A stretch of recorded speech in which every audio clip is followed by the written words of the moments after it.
പുത്രനും പരിശുദ്ധാത്മാവിനും സ്തുതി. നമ്മുടെ മേൽ തൻ്റെ കരുണയും മനോഗുണവും രണ്ട് ലോകങ്ങളിലും എന്നും എന്നാളും ചൊരിയപ്പെടുമാറാകട്ടെ. ആമേൻ. ഒരു പീഠാനുഭവ വാരം കൂടെ വരികയാണ്. നമ്മുടെ രക്ഷയ്ക്ക് വേണ്ടി ആണ് യേശു മിശിഹ സ്വർഗത്തിൽ നിന്ന് ഭൂമിയിലേക്ക് ഇറങ്ങിയതും മനുഷ്യരൂപമെടുത്തതും മരിച്ചതും പുനരുത്ഥാനം ചെയ്തതും സ്വർഗാരോഹണം ചെയ്തതും.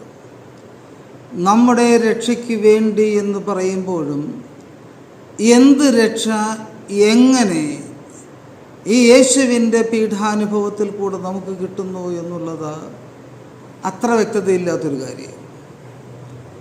നീ രക്ഷിക്കപ്പെട്ടോ എന്ന് ചോദിച്ച് നടക്കുന്ന ആളുകളോട് എന്താണ് രക്ഷ എന്ന് ചോദിച്ചാലും ഉത്തരവൊന്നും കിട്ടാൻ സാധ്യതയില്ല. എനിക്കൊരിക്കലും കിട്ടിയിട്ടില്ല.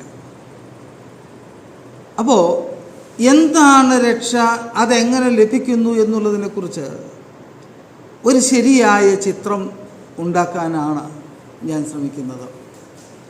ആദ്യത്തെ ചോദ്യം ഇതാണ്: എന്തുകൊണ്ട് നിനക്കൊരു രക്ഷ ആവശ്യമാണ്?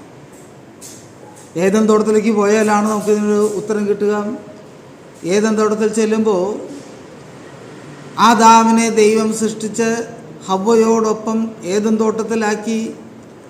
അവരവിടെ സന്തോഷമുള്ള സമയങ്ങൾ കഴിഞ്ഞു. പെട്ടെന്ന് പാമ്പ് വന്നു, ഹവ്വയെ കണ്ടു. അവർ പഴം പറിച്ചു തിന്നു. ദൈവത്തെ പോലെയാകാൻ വേണ്ടിയായിരുന്നു അവർ പഴം പറിച്ചു തിന്നത്. പഴം പറിച്ചു തിന്ന ശേഷം അവർക്ക് ദൈവത്തിൻ്റെ തോട്ടത്തിൽ നിന്ന് പുറത്തേക്ക് പോകേണ്ടി വന്നു. പാപം ചെയ്തു അവർ. ആദാമിന് രക്ഷയെക്കുറിച്ച് സുറിയാനി സഭ ആരാധനാഗീതത്തിൽ പാടുന്ന രണ്ട് വരികളുണ്ട്.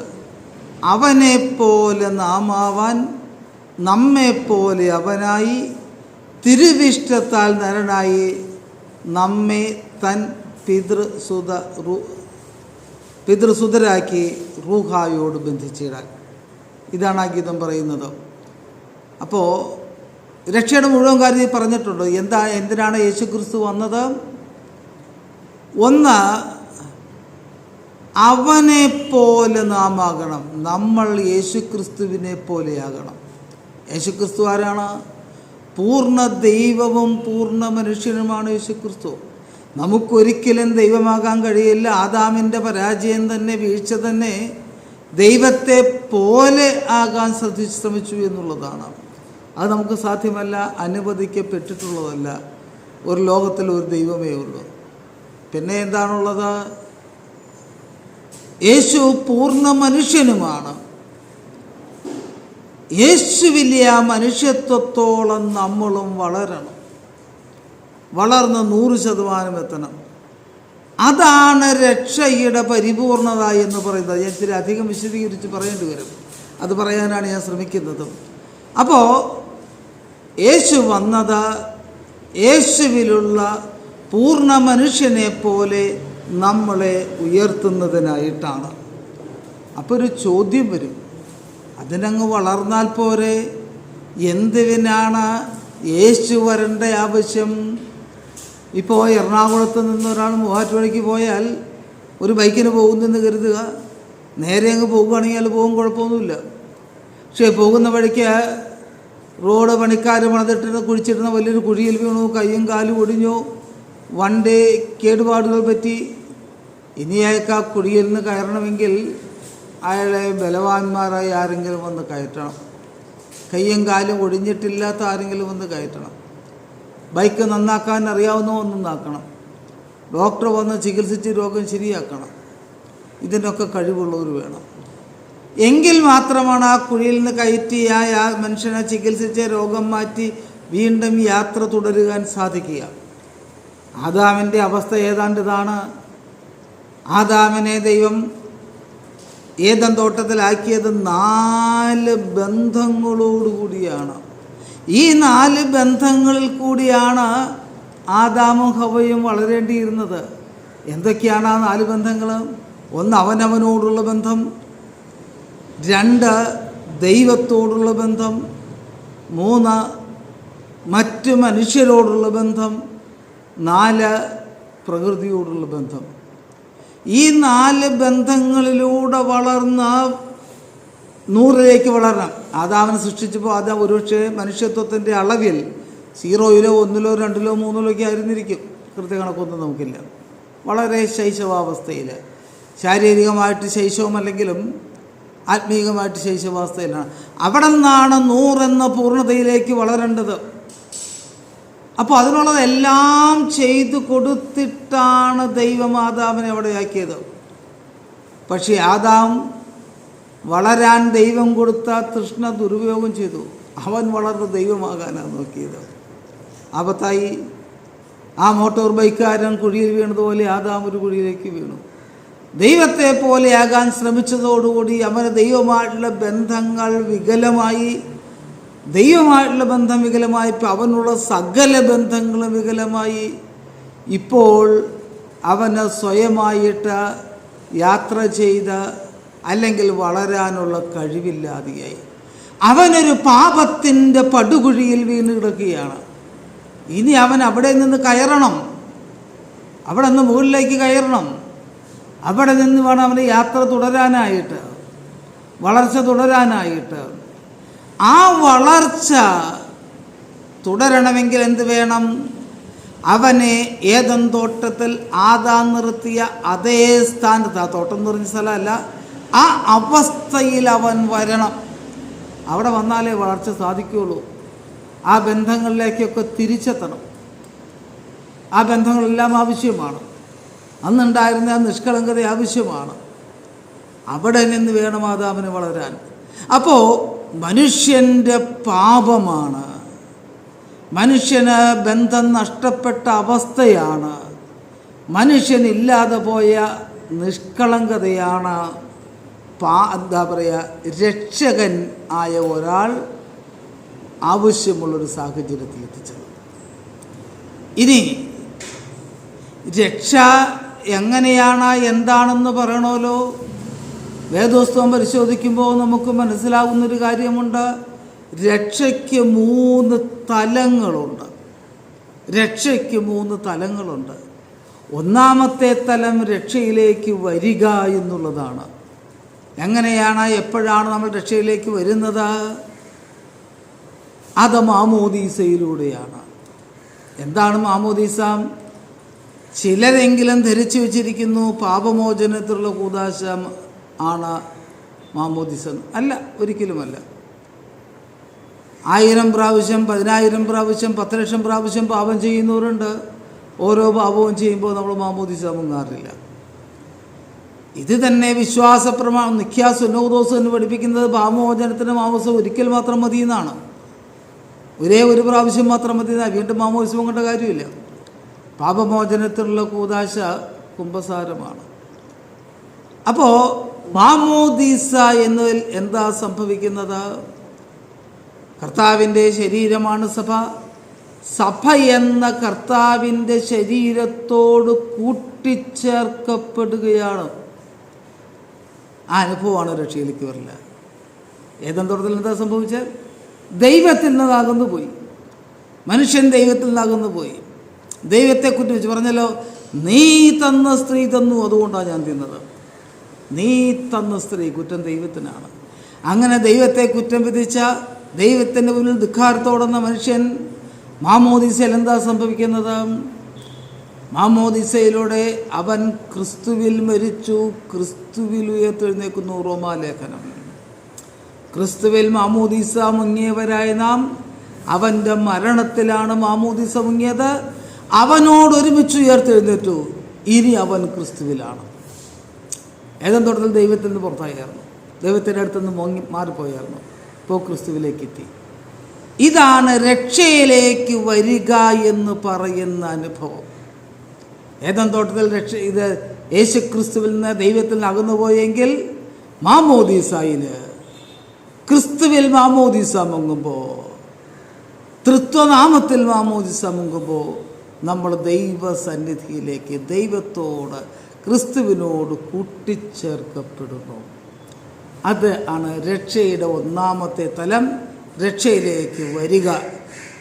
ഒറിജിനൽ അവസ്ഥയിൽ, ദൈവം സൃഷ്ടിച്ച അവസ്ഥയിൽ ആദാം എങ്ങനെയായിരുന്നു ആ നിഷ്കളങ്കാവസ്ഥയിലേക്ക്, ആ 4 ബന്ധങ്ങളും വളരെ ശക്തമായ അവസ്ഥയിലേക്ക് ആദാമിനെ പോലെ നമ്മൾ ഓരോരുത്തരും മാമോദീസയിലൂടെ എത്തിച്ചേർന്നു. രക്ഷയുടെ ഒന്നാമത്തെ തലം. ഇനി രക്ഷയുടെ ഒന്നാമത്തെ തലം മാത്രമല്ല, രക്ഷയുടെ രണ്ടാമത്തെ തലം എന്ന് പറയുന്നത് രക്ഷയിൽ വളരുക എന്നുള്ളതാണ്. രക്ഷയിലേക്ക് വന്നതുകൊണ്ട് വളരണമൊന്നുമില്ല, വളർന്നേ പറ്റുള്ളൂ. കാരണം നമ്മൾ പറഞ്ഞു, ആദാമിനെ സൃഷ്ടിച്ചപ്പോഴും ദൈവം ഉദ്ദേശിച്ചത് അവൻ പൂർണ്ണതയിലേക്ക് 100 എന്ന പൂർണ്ണതയിലേക്ക് വളരണമെന്നുള്ളതാണ്. അന്ന് അവൻ വളർന്നില്ല, പാപം ചെയ്തു. ഇനി എന്ത് ചെയ്യണം? ഇനിയും അവൻ വളരേണ്ടതുണ്ട്. മാമോദീസ സ്വീകരിച്ച മനുഷ്യൻ ഇനിയും വളരേണ്ടതുണ്ട്. വളരണമെങ്കിൽ പോഷണം വേണം നമുക്കറിയാം, വളരണമെങ്കിൽ സംരക്ഷണം വേണം നമുക്കറിയാം, വളരണമെങ്കിൽ ഗൈഡൻസ് വേണം നമുക്കറിയാം. ഇന്നത്തെ നമ്മുടെ സഭയാണ് നമുക്ക് സുരക്ഷ നൽകുന്നത്. നമ്മൾ തെറ്റിപ്പോകാതെ വേലി കെട്ടി നമ്മളെ കാത്ത് സംരക്ഷിക്കുന്നത് സഭയാണ്. നമുക്ക് പോഷണം തന്ന് നമ്മെ വളർത്തുന്നത് സഭയാണ്. വഴിതെറ്റിപ്പോകാതെ ഉപദേശങ്ങൾ തന്ന് നമ്മളെ പരിപാലിക്കുന്നത് സഭയാണ്. സഭയുടെ ഉള്ളിൽ രക്ഷയുണ്ട്. സഭയിൽ നിൽക്കുമ്പോൾ നമുക്ക് രക്ഷയുണ്ട്. അതാണ് ഞാൻ പറഞ്ഞത്. സഭയിൽ നിൽക്കുമ്പോൾ, യഥായോഗ്യം സഭയിൽ നിൽക്കുമ്പോൾ നമുക്ക് രക്ഷയുണ്ട്. അപ്പോൾ സുരക്ഷ തരുന്നു സഭ, ഉപദേശം തരുന്നു സഭ. ഇതുകൂടാതെ ഏത് കുഞ്ഞിനും വളരണമെങ്കിൽ ആവശ്യമായ പോഷകാംശം ആവശ്യമാണ്. ആ പോഷകാംശം ആരാ തരുന്നത്? അതെങ്ങനെയാണ് കിട്ടുന്നത്? സഭ തരുന്ന പോഷകാംശങ്ങൾ എന്തൊക്കെയാണെന്നറിയാമോ? പോഷകാഹാരങ്ങൾ എന്തൊക്കെയാണെന്നറിയാമോ? ഒന്നാമത്തേത് വിശുദ്ധ കുർബാന. കുർബാനയെക്കുറിച്ച് എന്താ പറയുന്നത്? എൻ്റെ ശരീരം ഭക്ഷിക്കുകയും എൻ്റെ രക്തം പാനം ചെയ്യുകയും ചെയ്യുന്നവൻ എന്നിലും ഞാൻ അവനിലും വസിക്കുന്നു. കർത്താവിൻ്റെ വാക്കാണ്. കുർബാനയിലൂടെ അപ്പവും വീഞ്ഞും കർത്താവിൻ്റെ ശരീരരക്തങ്ങളായി ആന്തരികമായി രൂപാന്തരപ്പെടുന്നു. ആന്തരികമായി രൂപാന്തരപ്പെട്ട, മിസ്റ്റിക്കലായിട്ട് രൂപാന്തരപ്പെട്ട, മിസ്റ്റിക്കൽ എന്ന് വെച്ചാൽ മനുഷ്യബുദ്ധിക്ക് മനസ്സിലാക്കാൻ കഴിയാത്തതെന്നർത്ഥം, രഹസ്യമല്ല. മിസ്റ്റിക്കലായിട്ട് രൂപാന്തരപ്പെട്ട ആ ശരീരം കഴിക്കുമ്പോൾ കർത്താവ് നമ്മിൽ വസിക്കുന്നു. കർത്താവിൽ നമ്മൾ വസിക്കുമ്പോൾ സ്വാഭാവികമായിട്ടും നമ്മൾ കർത്താവിൽ വസിക്കുന്നുണ്ട്. നമുക്ക് കിട്ടാവുന്ന ലോകത്തിലെ ഏറ്റവും വലിയ പോഷണം, രക്ഷയിലേക്കുള്ള വളർച്ചയിൽ നമുക്ക് കിട്ടാവുന്ന ഏറ്റവും വലിയ പോഷണം, അതുകൊണ്ട് എന്താണ് പോഷണം? വിശുദ്ധ കുർബാനയാണ്. ഇനി വിശുദ്ധ കുർബാനയിൽ മാത്രമൊന്നുമല്ല നമ്മൾ വളരുന്നത്, ഓരോ കൂദാശകളിലും നമ്മൾ വളരുന്നുണ്ട്. നോക്കുക, കുമ്പസാരം എടുക്കുക. കർത്താവ് പറഞ്ഞ് ഏൽപ്പിച്ചാണ് ശിഷ്യന്മാരെ കുമ്പസാരം. ആരുടെ പാപങ്ങൾ നിങ്ങൾ മോചിക്കുന്നുവോ മോചിക്കപ്പെട്ടിരിക്കും, ആരുടെ പാപങ്ങൾ മോചിക്കാതിരിക്കുന്നുവോ മോചിക്കപ്പെടാതിരിക്കുമെന്ന് പറഞ്ഞ് വലിയൊരു ശുശ്രൂഷയാണ് യേശു ശിഷ്യന്മാരെ ഏൽപ്പിച്ചത്. ആ ശിഷ്യന്മാർ ഏറ്റ ശുശ്രൂഷ അവർ ക്രമീകരിച്ച വഴിയിലൂടെ, പരിശുദ്ധ സഭയിലൂടെ, പുരോഹിതന്മാരിലൂടെ ഇന്നും നിലനിൽക്കുന്നുണ്ട്. ശ്രദ്ധിക്കണം, ശിഷ്യന്മാർക്കാണ് അവകാശം കൊടുത്ത, ജനത്തിന് മുഴുവനുമല്ല. ഇപ്പോൾ പാപങ്ങൾ പിന്നീട് വരുന്ന തലമുറകളിൽ പാപങ്ങൾ മോചിക്കാൻ വേണ്ടിയിട്ടാണ് ആ ശുശ്രൂഷ കർത്താവ് അവരെ ഏൽപ്പിച്ചത്. കുമ്പസാരിക്കുമ്പോൾ 3 ഗുണമുണ്ടെന്നാണ് പറയുക. എന്തൊക്കെയാണ്? ഒന്ന്, നമ്മുടെ മനസ്സ് ശുദ്ധിയാകുന്നു.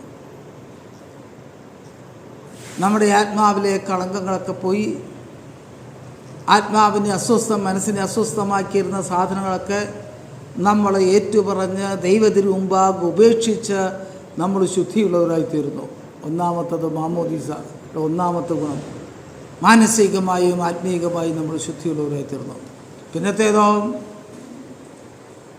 പിന്നത്തേത് നമ്മുടെ ഒന്നാമത്തേതും രണ്ടാമത്തേതും ഞാൻ പറയുന്നത്, 1 ആത്മീയമായി ശുദ്ധീകരിക്കപ്പെടുന്നു, 2 മാനസികമായി ശുദ്ധീകരിക്കപ്പെടുന്നു, 3 ബന്ധങ്ങളിൽ നമ്മൾ ശുദ്ധീകരിക്കുന്നു. ആരെയും പറ്റിയെങ്കിലൊക്കെ കുറിച്ചൊക്കെ എന്തെങ്കിലും സങ്കടങ്ങളോ നിരാശകളോ ദേഷ്യമോ വാശിയോ ഒക്കെ കാണും. കുമ്പസാരിക്കാൻ പട്ടക്കാരനടുത്ത് മുട്ടുകുത്തുമ്പോൾ ഇതൊക്കെ നമ്മൾ മറക്കും. പാപങ്ങൾ ഏറ്റുപറയും. ദൈവം സോപ്പാ കൊണ്ട് നമ്മളെ കഴുകും. നമ്മുടെ പാപങ്ങൾ മോചിക്കപ്പെടും. മനസ്സും ശുദ്ധമായി, ബന്ധങ്ങൾ ശുദ്ധമായി. ഓരോ കുമ്പസാരവും ശുദ്ധീകരണത്തിൻ്റെ ഓരോ അനുഭവമാണ്. ആ അനുഭവത്തിലൂടെ നമ്മൾ രക്ഷയിലേക്ക് പിന്നെ വളരുകയാണ്. വിവാഹം വളരുന്ന കൂദാശ തന്നെയാണത്. ഒറ്റയ്ക്ക് ജീവിച്ചൊരുത്തൻ കുസൃതികളും കുരുത്തക്കേടുകളൊക്കെ ആയിട്ട് നടന്നു ചെറുക്കൻ, അവന് വിവാഹം കഴിപ്പിച്ചു. അവൻ ഉത്തരവാദിത്വമുള്ള പുരുഷനായി മാറി. അവൻ ആദ്യം ഭർത്താവായി, പിന്നെ പിതാവായി, പിന്നെ മരുമകനായി, അങ്ങനെ അപ്പൂപ്പനായി, സ്ത്രീ അമ്മൂമ്മയായി. ഓരോ കാര്യത്തിലും തലത്തിലും ബന്ധങ്ങൾ വളർന്ന് കൂടുതൽ കൂടുതൽ വളരുകയാണ്. ആ ബന്ധങ്ങളൊക്കെ അവനോട് പല ത്യാഗങ്ങളും ആവശ്യപ്പെടുന്നുണ്ട്. ഒത്തിരി ക്ഷമിക്കാൻ അവനോട് ആവശ്യപ്പെടുന്നുണ്ട്. ഒത്തിരി കരുതാൻ ആവശ്യപ്പെടുന്നുണ്ട് അവനോടും അവളോടും ഒക്കെ. ഇതിലെല്ലാത്തിലൂടെയും നമ്മൾ വളരുകയാണ്. ഞാൻ രക്ഷപ്പെടുന്നു എന്നുള്ളതല്ല, ഞാൻ രക്ഷയുടെ വഴിയിൽ എനിക്ക് ദൈവം തന്നവരോടൊന്നിച്ച് ഞാൻ വളരുകയാണ്. ഒറ്റയ്ക്കല്ല, ദൈവം തന്നവരോടൊന്നിച്ച്. രോഗികളുടെ തൈലാഭിഷേകത്തിൽ രോഗിയുടെ ആത്മാവിന് വേണ്ടി പ്രാർത്ഥിക്കുന്നു, രോഗസൗഖ്യത്തിനു വേണ്ടി പ്രാർത്ഥിക്കുന്നു. അവിടെ ദൈവത്തിൻ്റെ കൃപ പ്രവർത്തിക്കുന്നു. അവൻ പിന്നെയും അല്ലെങ്കിൽ അവൾ പിന്നെയും വളരുകയാണ്. അപ്പോൾ കൂദാശകളിലൂടെ വളരുന്നു. ഒന്നാമത് പ്രാർത്ഥനയിലൂടെ വളരുന്നുണ്ട്. എന്താ പ്രാർത്ഥന? പ്രാർത്ഥന ദൈവമായിട്ടുള്ളൊരു സംസർഗമാണ്. നമുക്ക് ദൈവത്തോട് പറയാനുള്ളതൊക്കെ നമ്മൾ പറയുന്നത് പ്രാർത്ഥനയിലൂടെയാണ്. അതിൽ നമ്മുടെ സന്തോഷങ്ങളുണ്ട്, ദൈവമഹത്വം കൊണ്ടുള്ള നമ്മുടെ സ്തുതികളുണ്ട്, നമുക്ക് ലഭിച്ച നന്മകളെ പറ്റിയുള്ള സ്തോത്രങ്ങളുണ്ട്. സ്തോത്രം എന്ന വാക്കിന് നന്ദി എന്ന് മാത്രമാണ് അർത്ഥം. സ്തോത്രങ്ങളുണ്ട്. നമുക്ക് പെട്ടവർക്ക് വേണ്ടിയിട്ട് നമ്മുടെ പ്രാർത്ഥന ആവശ്യപ്പെടുന്നവർക്ക് വേണ്ടിയുള്ള നമ്മുടെ മധ്യസ്ഥ പ്രാർത്ഥനകളുണ്ട്. ദൈവത്തോട് പറയാനുള്ളതെല്ലാം നമ്മൾ പറയുന്നുണ്ട്. വേദപുസ്തകം വായിക്കുമ്പോൾ ദൈവം നമ്മളോട് സംസാരിക്കുന്നു, ദൈവവചനം നമുക്ക് ലഭിക്കുകയാണ്. അപ്പോൾ വേദപുസ്തകം വായനയിലും പ്രാർത്ഥനയിലും നമ്മൾ വീണ്ടും വീണ്ടും വീണ്ടും വീണ്ടും വളർന്നുകൊണ്ടിരിക്കുകയാണ്. അത് നമുക്ക് ലഭിക്കുന്ന വേറൊരു ആത്മീക പോഷണമാണ്. കൂട്ടത്തിൽ പറയട്ടെ, പ്രസംഗവും ധ്യാനവും തമ്മിൽ വ്യത്യാസമുണ്ട്. ദൈവവചനം വേദപുസ്തകം വായിച്ച് നമുക്ക് കിട്ടും, പ്രസംഗങ്ങൾ നമുക്ക് കിട്ടും, ധ്യാനങ്ങൾ നമുക്ക് കിട്ടും, ദൈവശാസ്ത്രം പഠിക്കുമ്പോൾ നമുക്ക് കിട്ടും, വേദപുസ്തക വ്യാഖ്യാനങ്ങൾ പഠിക്കുമ്പോൾ നമുക്ക് കിട്ടും, ഒത്തിരി തരത്തിൽ കിട്ടും. പക്ഷേ ചില ആളുകളിലേക്ക് ഒരു വിചാരം, രാവിലെ പറഞ്ഞാൽ ധ്യാനവും വൈകിട്ട് പറഞ്ഞാൽ പ്രസംഗവുമാണ്, രണ്ടും ഒരുപോലെയാണ്. അല്ല, ദൈവവചനത്തിൻ്റെ പ്രഘോഷണമാണ് സുവിശേഷം, പ്രസംഗം. അത് ദൈവവചനം എടുക്കുന്നു, അത് നമ്മുടെ ജീവിതത്തോട് ബന്ധപ്പെടുത്തി മനുഷ്യൻ അവന് പ്രയോജനമുള്ള രീതിയിൽ അത് വിശദീകരിക്കുന്നു, നമ്മൾ പഠിക്കുന്നു. ധ്യാനം അതിനേക്കാളൊക്കെ ഒത്തിരി വ്യത്യാസമുണ്ട്. പ്രസംഗം എന്നൊരു ഭാഗം അതിലുണ്ട്, അതിന് വചനം എന്ന് പറയും. രണ്ടാം ഭാഗം ധ്യാനത്തിൻ്റെ രണ്ടാം ഭാഗം മനനമാണ്.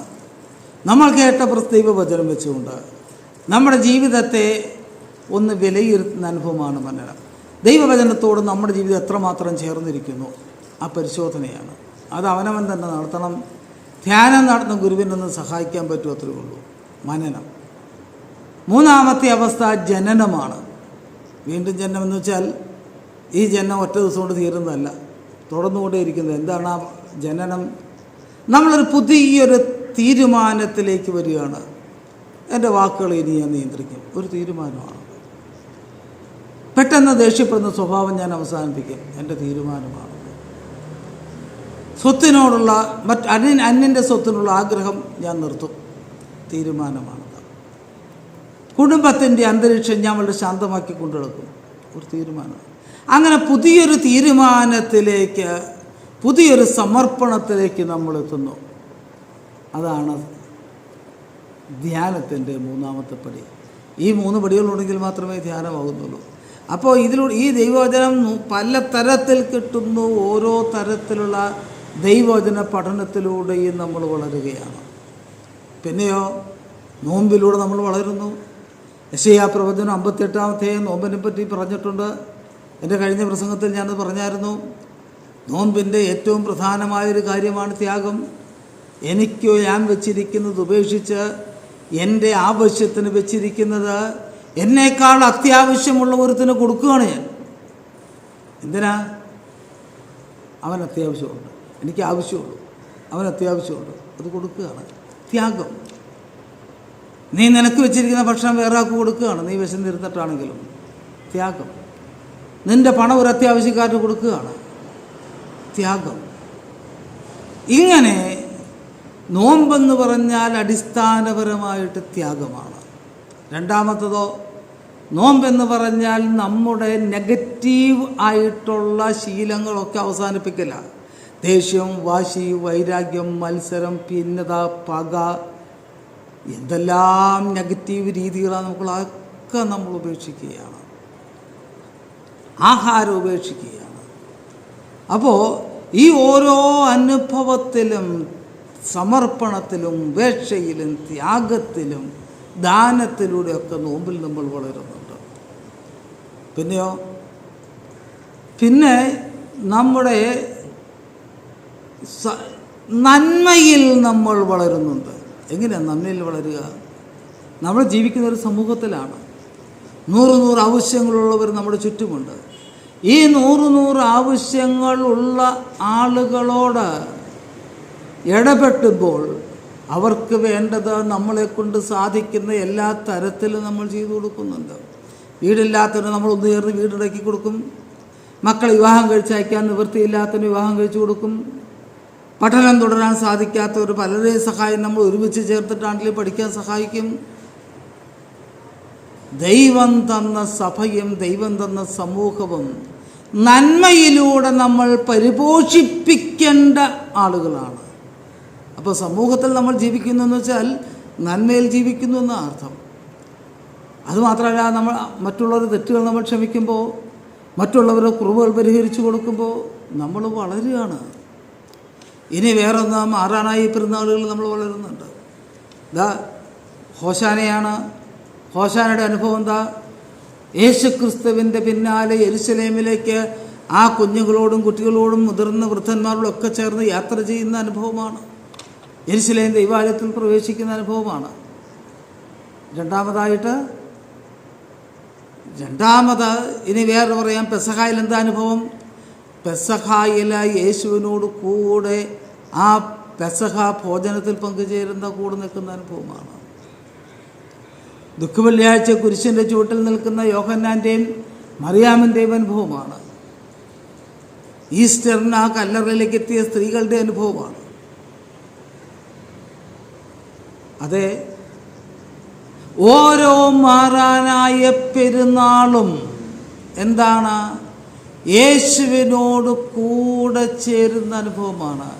യേശുവിനോട് കൂടെ ചേർന്നാൽ വളർന്നു എന്ന് തന്നെയാണ് അർത്ഥം. യേശുവിനോട് കൂടെ ഇരിക്കുമ്പോൾ എപ്പോഴും വളർച്ച ഉണ്ടാക്കുക. ചില ആളുകളൊക്കെ ചിന്തിക്കും, എന്തിനാ പള്ളിയിൽ പോണത്? വീട്ടിൽ നിന്ന് പ്രാർത്ഥിച്ച പോലെ. പ്രാർത്ഥനയല്ല കുർബാന, പ്രാർത്ഥനയല്ല മാറാനായ പെരുന്നാൾ.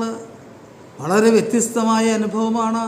നീ പ്രാർത്ഥിച്ചുകൊണ്ട് നീ അങ്ങനെ ഇരുന്നോ, നിനക്ക് കിട്ടുന്നത് മേടിച്ചോ. നീ രക്ഷയിലേക്ക് എന്ന 100ലേക്ക് വളരണമെന്നുണ്ടെങ്കിൽ കർത്താവിൻ്റെ ഈ അനുഭവങ്ങളിൽ നീ പങ്കുകാരനാകണം. നീ വളരണമെങ്കിൽ കർത്താവിൻ്റെ കൂടെ നിൽക്കണം. കർത്താവിൻ്റെ വിശിഷ്ടമായ ദിവസങ്ങൾ നമ്മൾ ആചരിക്കുമ്പോൾ കർത്താവിനോട് കൂടെ തന്നെയുണ്ട്. ഇനി അപ്പോൾ ഈ മാറാനായ പെരുന്നാളുകളിലും ഈ നോമ്പുകളിലും ഈ കൂദാശകളിലും ഈ പ്രാർത്ഥനകളിലും ഈ സമൂഹ ജീവിതത്തിലും നന്മകളിലും എല്ലാം നമ്മൾ വളരുകയാണ്. കാരണം അതൊക്കെ നമുക്ക് സഭ ഒരുക്കിത്തരുന്നതും ദൈവം തരുന്നതുമായ രക്ഷയുടെ പോഷണങ്ങളാണ്, രക്ഷയുടെ ഭക്ഷണങ്ങളാണ്. അത് നമ്മൾ ഓർത്തിരിക്കണം. ഇതിലൊന്നും ഒഴിവാക്കാൻ പറ്റില്ല. എല്ലാം നമ്മളെ വളർച്ചയിലേക്ക് നയിക്കുന്നതാണ്.